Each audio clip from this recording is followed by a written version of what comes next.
Hello साथियों, चलिए हम अपनी सीरीज़ को आगे बढ़ाते हैं।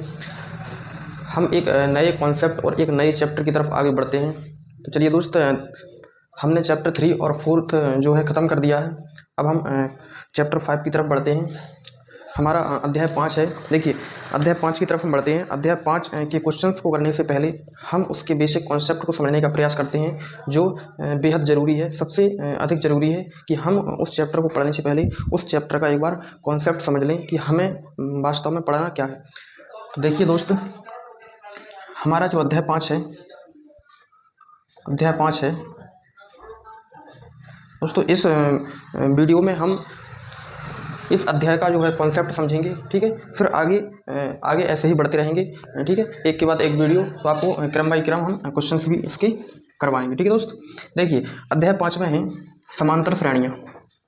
ध्यान से समझना दोस्त, समांतर श्रेणियाँ क्या है? समांतर श्रेणियाँ, देखिए, जिसे हम एपी बोलते हैं, अर्थमेटिक प्रोग्रेस। समांतर श्रेणियाँ देखिए होती क्या है। समांतर श्रेणियाँ, समांतर का मतलब होता है जो हमें नंबर दिए हुए हैं उनके जो बीच का अंतर है वो कैसा आना चाहिए, समान आना चाहिए, ठीक है दोस्त। उसी को बोलते हैं हम समांतर श्रेणियाँ। देखिए, जैसे मान लीजिए मैं कोई भी एग्जाम्पल लेता हूँ, उस एग्जाम्पल के माध्यम से हम इसके कॉन्सेप्ट को समझने का प्रयास करते हैं, ठीक है दोस्त। देखिए, जैसे हमने कोई भी श्रेणी मान लो 3, 6, 9, 12, ऐसे डॉट डॉट डॉट आगे कोई श्रेणी चलती जा रही है, ठीक है दोस्त। तो इसे बोलते हैं हम समांतर श्रेणी। देखिए, इसको हम चेक कैसे करेंगे कि वास्तव में ये जो श्रेणी दी हुई है हमें नंबरों की, ये समांतर श्रेणी है या नहीं है। तो देखिए, इनके बीच का अंतर हम देखेंगे। क्या देखेंगे?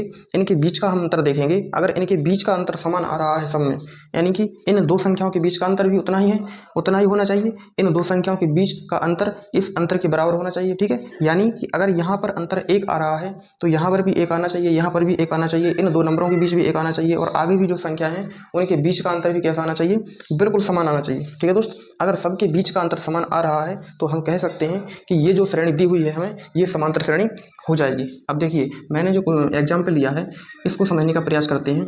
देखिए, 3 है, यहाँ पर 6, यहाँ पर 9, यहाँ पर 12 है। अब देखिए, सबसे पहले हम पदों को कैसे व्यक्त करते हैं, ठीक है। पहला पद है, ये दूसरा पद है। देखिए, तो हम मान लेते हैं कि ये हमारा पहला पद है, इसको A1 नाम दे देते हैं, ठीक है। ये दूसरा पद है तो इसको A2 नाम दे देते हैं। ये तीसरा पद है तो इसको A3 नाम दे देते हैं। ये हमारा चौथा पद है तो इसको A4 नाम दे देते हैं। इसी क्रम में चलते हुए आगे भी हमारे जो पद हैं वो निकलते जाएंगे, ठीक है दोस्त। देखिए, अब क्या करेंगे हम, हमारा प्रथम पद, देखिए इस श्रेणी का प्रथम पद क्या दिख रहा है आपको। इस श्रेणी का प्रथम पद हमारा है, प्रथम पद को हम A से व्यक्त करते हैं, ठीक है। किससे व्यक्त करते हैं? A से। तो A1 का मान कितना है? 3। ये हमारी श्रेणी का हो गया पहला पद, ठीक है दोस्त। ये हमारी श्रेणी का क्या हो गया? पहला पद हो गया, ठीक है। पहला पद कितना है? 3। अब देखिए, इनके बीच का अंतर कैसे ज्ञात करते हैं। देखिए, ये दूसरा पद है, ठीक है, ये तीसरा पद है, ये चौथा पद है, और आगे भी इसी प्रकार से क्रम में पद लगे हुए हैं। देखिए, अब हम इसका अंतर कैसे ज्ञात करते हैं? सार्व अंतर, इसको हम D से व्यक्त करते हैं, ठीक है।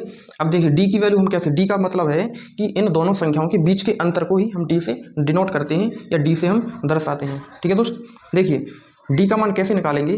दूसरे पद में से पहले वाले पद को घटा के हम D की वैल्यू ज्ञात कर लेंगे, ठीक है दोस्त। अब देखिए, इनके बीच का अंतर कितना है तो कैसे ज्ञात करेंगे? D का मान A2 में से दूसरे पद में से पहले पद को घटा के A2 माइनस A1। देखिए, A2 का मान कितना है? 6। A1 का मान कितना है? 3। 6 में से 3 घटाएंगे, कितना बचेगा? 3। देखिए दोस्त, जरूरी नहीं है कि हम इन दोनों संख्याओं के बीच के अंतर से ही D का मान निकाल सकते हैं। हम इन दो संख्याओं के बीच से ही D का मान निकाल सकते हैं, इनके बीच से ही हम D का मान निकाल सकते हैं, ठीक है। इन संख्याओं किसी भी संख्या के बीच से हम D का मान निकाल सकते हैं, ठीक है दोस्त। देखिए, तो D का मान निकालते कैसे हैं? दूसरे में से पहले पद को घटा के D का मान निकाल सकते हैं, और तीसरे में से दूसरे पद को घटा के D का मान निकाल सकते हैं।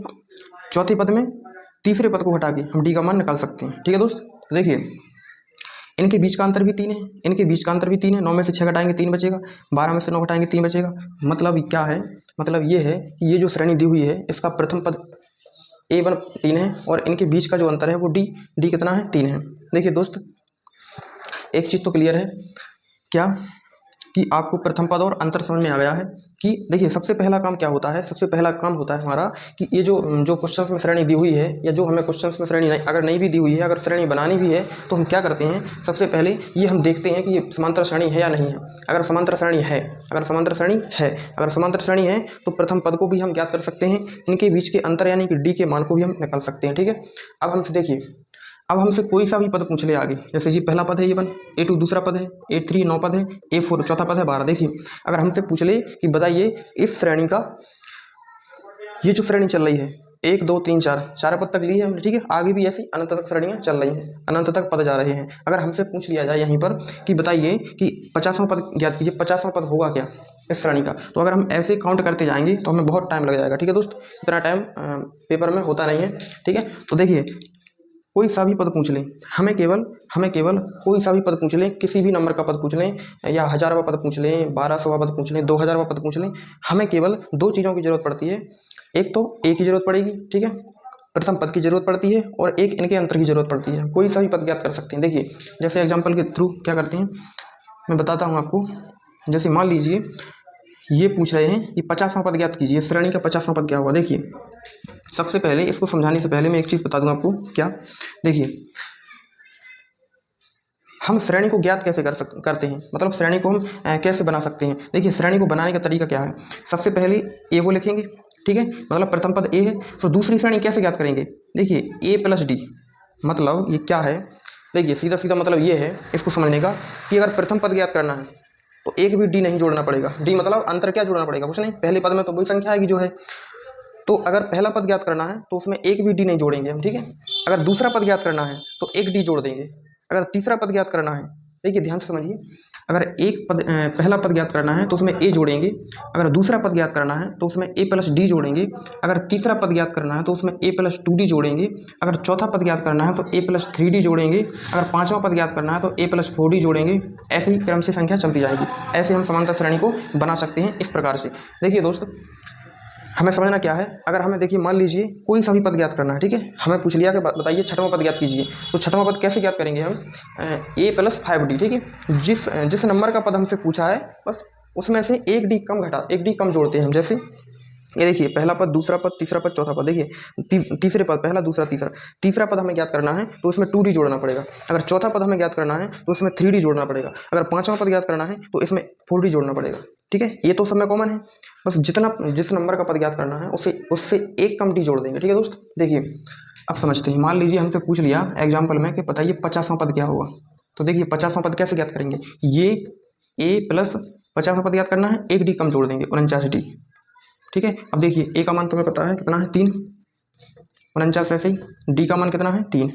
अब देखिए 3 ऐसे ही प्लस 3 हम 27, 3 चौके 12 और 2 14, 147 और 3 कितने होते हैं, 150। देखिए दोस्त, तो हमारा 50वां जो पद है वो निकल कर आ चुका है 150। ठीक है, तो हमसे मतलब अगर समांतर श्रेणी दी हुई है तो ठीक है, अगर नहीं दी हुई है तो हमें इस प्रकार से हम समांतर श्रेणी को बना सकते हैं बड़ी आसानी से।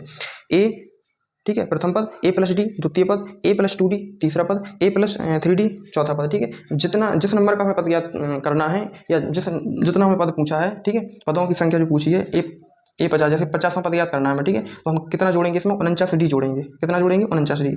अगर हमसे 51वां पद पूछता तो हम ए प्लस 50d जोड़ते हैं, मतलब एक डी कम जोड़ेंगे। ठीक है, तो इस प्रकार से हमें ए और डी की वैल्यू चाहिए होती है किसी भी पद को ज्ञात करने में। तो हम इस पद मतलब कोई सा भी पद अपने आप आसानी से निकाल सकते हैं। ठीक है, तो हमें जरूरत पड़ती है सिर्फ ए और डी की। तो दोस्त ये छोटा सा कॉन्सेप्ट था इस अध्याय का, तो उम्मीद करते हैं आपको अच्छे से समझ में आया होगा। तो दोस्त अगर आपको बेहतर समझ में आया है तो वीडियो को लाइक एंड शेयर जरूर करिए। ठीक है दोस्त, और चैनल से अवश्य जुड़ जाइए, चैनल को सब्सक्राइब जरूर करें। और दोस्त हम ऐसे ही वीडियो के माध्यम से आपको आगे इस अध्याय के एक एक क्वेश्चन करवाने का प्रयास करेंगे। तो दोस्तों जुड़े रहना हमारे चैनल से। ठीक है दोस्त, मिलते हैं कल एक नेक्स्ट वीडियो में। तब तक के लिए आप सभी को धन्यवाद। जय हिंद।